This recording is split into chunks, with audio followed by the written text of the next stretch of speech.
Link is kind of a funny character to me, because you go on his Wikipedia page and it's like, here is Link, the character.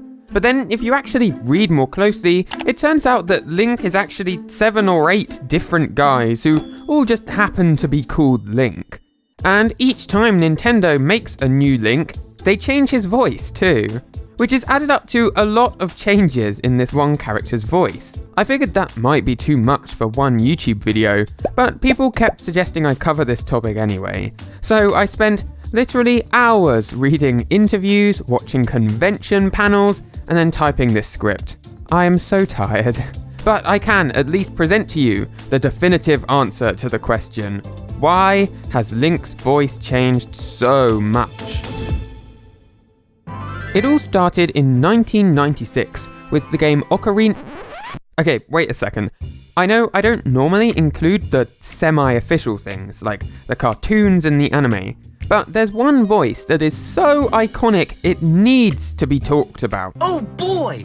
I'm so hungry, I could eat an Octorok! The critically panned Zelda duology, produced not by Nintendo, but by Philips for their short-lived console, the CDi. These games have become things of legend as time has gone by, in no small part due to their extremely memorable voice performances. I'm certain he's alright. Yeah! The person chosen to voice Link in these games was Jeffrey Rath. At the time, Rath had 0 voice acting experience. He wasn't even sure who Link was. I don't think he'd played a single Zelda game before. But he showed up to the auditions, and he gave a good enough performance that he got the part. Here's what he said about the experience. The voice acting was unprofessional. We were not professionals, and the tech was super experimental. It was still fun to do, and I didn't expect it even to make it to the public. But nevertheless, it did make it to the public, something which I, for one, am grateful for. What happened? Nothing, Link. We were just about to have a feast. Great!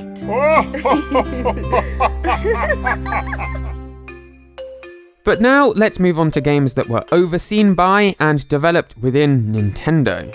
And for that, things start in the year 1996 with the icon that is Ocarina of Time. Now, if you've not played the game, there's actually 2 different Links within Ocarina. There's Young Link and Adult Link, and you switch between the 2 during your adventure. For most of the time that Ocarina of Time was in development, the 2 characters shared a single voice actress. Here's her voice as Young Link,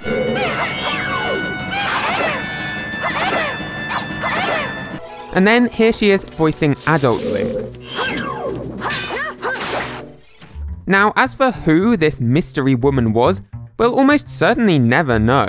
She might have been a developer on this team, that's my personal theory.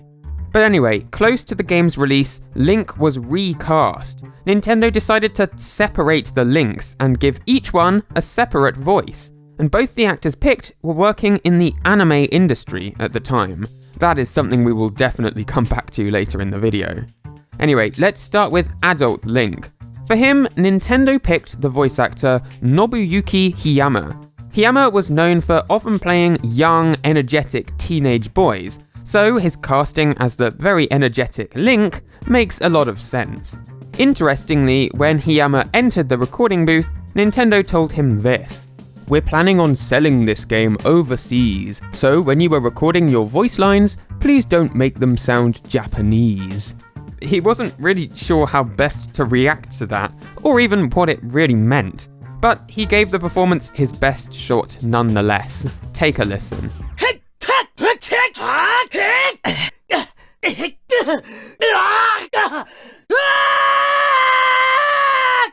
As for Young Link, he was played by the voice actress Fujiko Takimoto. Now, Fujiko Takimoto is kind of the opposite of Nobuyuki Hiyama. She was well known for playing young male characters. Zooming out a little, in American and British media, young male characters are usually voiced by men or boys. Not always, but usually. In Japan though, it is the other way round. In almost every case, a young male character will be voiced by a woman. Hence, Fujiko Takimoto and her portrayal of young Link.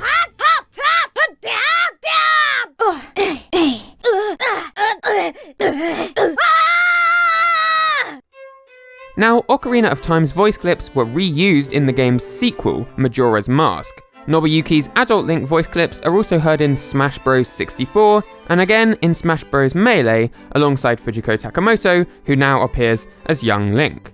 In fact, Takimoto's Link voice clips are still found in even the newest Super Smash Bros. Games, something which she herself seems very pleased about, so much so that she bought herself a young Link amiibo. Very cool.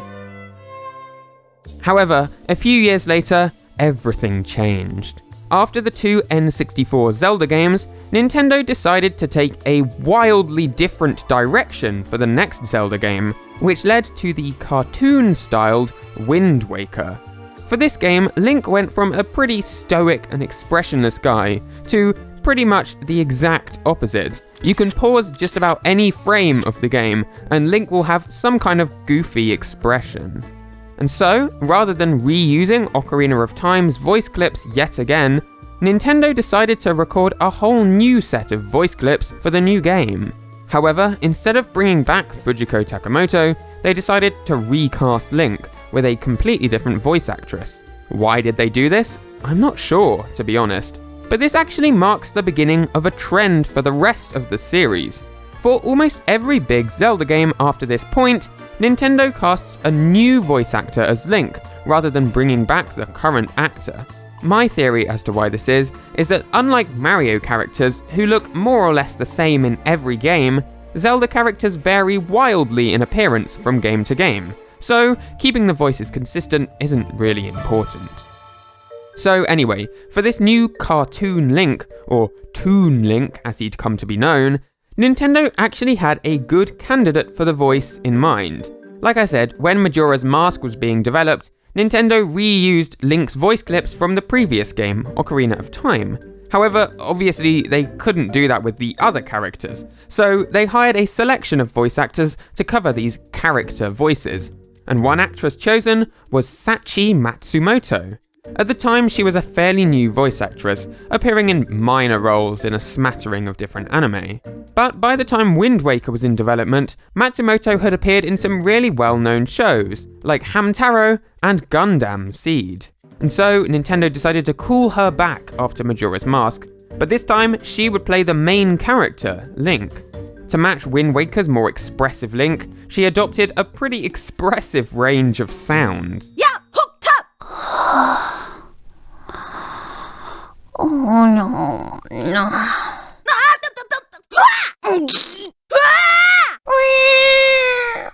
Oh, and interestingly, she was asked to provide one English voice line for the game, the phrase, "Come on." Come on! So, Sachi Matsumoto's voice clips appeared in quite a few games released around this time, like Four Swords Adventure and Phantom Hourglass. Plus, much like Fujiko Takimoto, her voice clips continue to appear in the Super Smash series to this day as the character Toon Link. Plus, they're also in the first Hyrule Warriors game. So, for a while during the mid-2000s, it seemed like this was the one voice that Link was gonna have forever. But then, in 2006, everything changed. So, somewhat in response to the mixed feedback towards Wind Waker's cartoon style, the Zelda team decided to pull a 180 with their next game and go full dark, brooding realism. Okay, well, it's not like Call of Duty, but compared to what came before, this new game, called Twilight Princess, was about as dark and serious as Zelda got. The new design for Link was tall and manly. And so, Sachi Matsumoto's voice clips just wouldn't fit. I mean, just picture these sounds hooked up! coming from this guy. Come on! So, Nintendo decided to hire a new Link. And the voice actor chosen was a guy named Akira Sasanuma. Like Link's last voice actor, he had also appeared in Gundam Seed. In fact, it was probably his biggest role at the time. However, as for Link, well, Sasanuma really struggled with this role. He was asked in an interview which character of all he'd found the hardest to play, and his answer was Link. He said, "The hardship was that there are no real lines with Link. You have to do all the acting by breathing and making odd sounds to make people understand what Link wants to express." Until that came through, they asked me to keep on trying again and again, so it was a really hard job. He and a fellow voice actress were asked which character they had most enjoyed playing. Sasanuma said essentially that he liked all of his characters. But then this happened. Don't pretend! やっぱりその中でもゼルダのリンクだけはセリフじゃないんですよね。ちゃんと言葉を喋るキャラクターの方がやってて楽しい。Still, Sasanuma gave the role his all, and after hours and hours in the recording booth, the voice clips were finally completed. Take a listen.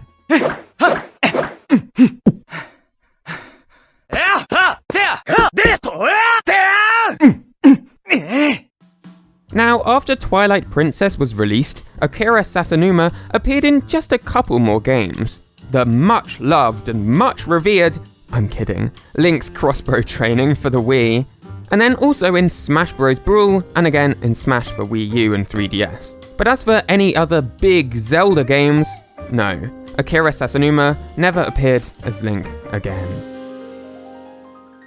So who did? Who was Link's next voice?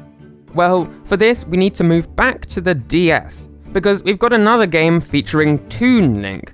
This time, the game is Spirit Tracks. And curiously enough, Nintendo decided not to use the classic Toon Link voice provided by Sachi Matsumoto. Instead, they hired a new voice actress called Yuki Kodaira. Kodaira had never worked with the Zelda series before, and in fact, she was almost a complete rookie at the time. Why Nintendo picked her to temporarily take over the role of Toon Link for one game is a bit of a mystery, but she did a good job nonetheless. Check it out.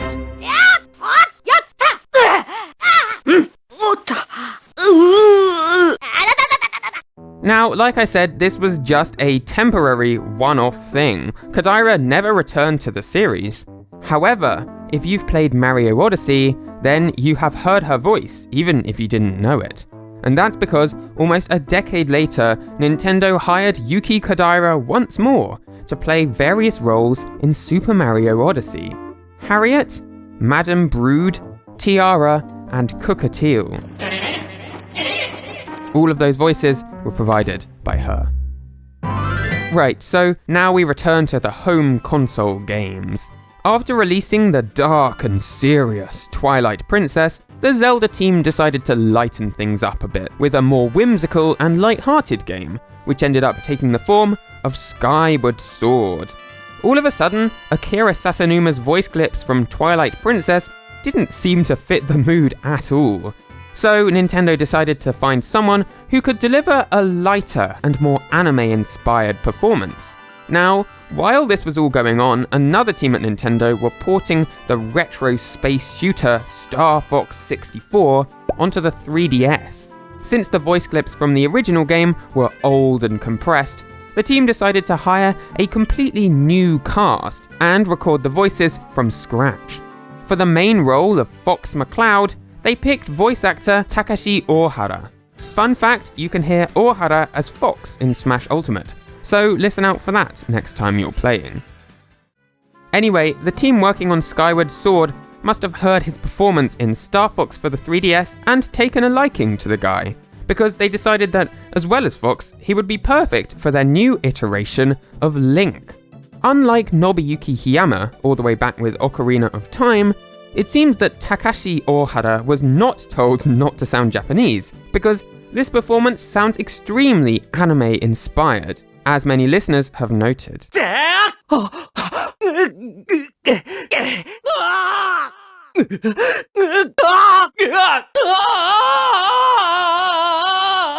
Some people aren't keen on Takashi Ohara's Link, but I really like it personally. I think it's fun.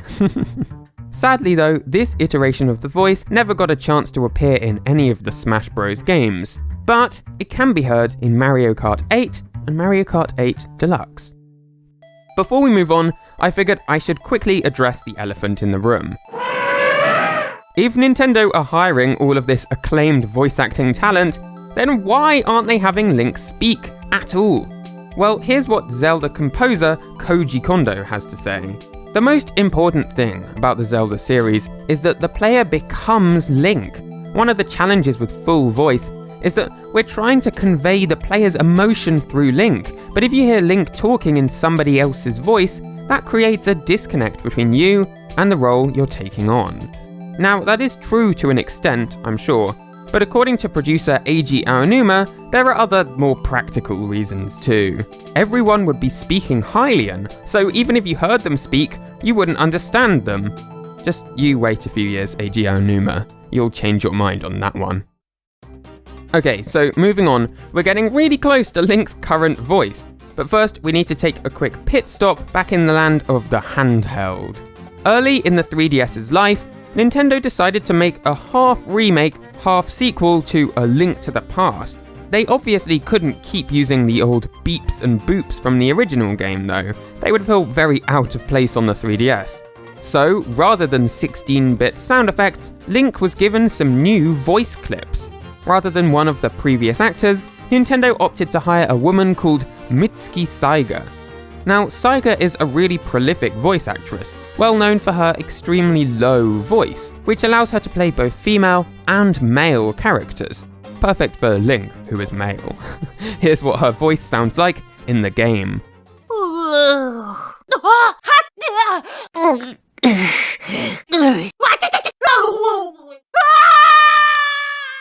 She also, by the way, voices Ravio. Hey! Next up is a really interesting one.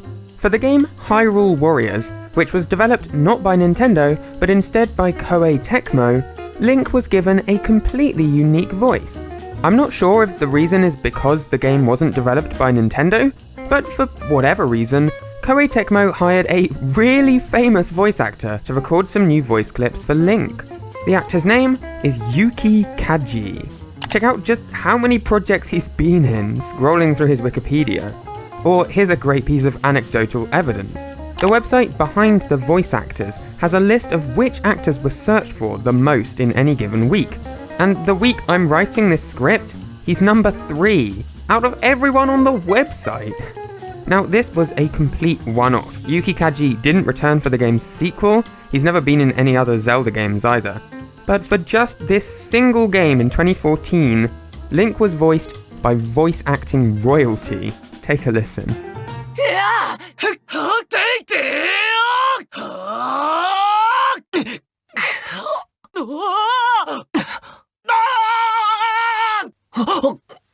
Alright, so before we get to the big final one, Breath of the Wild, we've actually got an interesting curiosity to cover. Triforce Heroes. It was a 3-player Zelda game for the 3DS. Each of the 3 players are Link, only they wear different coloured outfits. That works well visually to tell them apart, but what about auditorily? How would the players tell the 3 voices apart? Well, the developers came up with a really clever answer. When you begin a new game, your Link character is randomly assigned one of 4 different previous Link voices. You can get Fujiko Takimoto's young Link from Ocarina of Time, Sachi Matsumoto's Toon Link, Yuki Kodaira's Link from Spirit Tracks, or Mitsuki Saiga's Link from A Link Between Worlds. It's a very clever system. Okay, finally back to console games. So after the release of Skyward Sword in 2011, developers at Nintendo began experimenting with what exactly the next Zelda game should be, where the series as a whole should go. It took years and years of iteration, but eventually they ended up with the critically acclaimed and best-selling Breath of the Wild. In just about every way, this game drew a clear line between itself and the games that came before it. And so, it's no surprise that Nintendo decided to recast Link for the game. And the person they chose was, to be frank, a no-name. Well, he has a name, Kengo Takanashi. And since Breath of the Wild, he's been in some quite well-known shows. But back in 2016, he had played only background characters in a handful of anime. He was not a well-established voice actor. But Nintendo took a chance on him. Evidently, they were impressed by his audition for the role, because shortly afterwards, he was brought into the recording studio, where he recorded all 244 noises that Link makes. And they some good noises. Take a listen.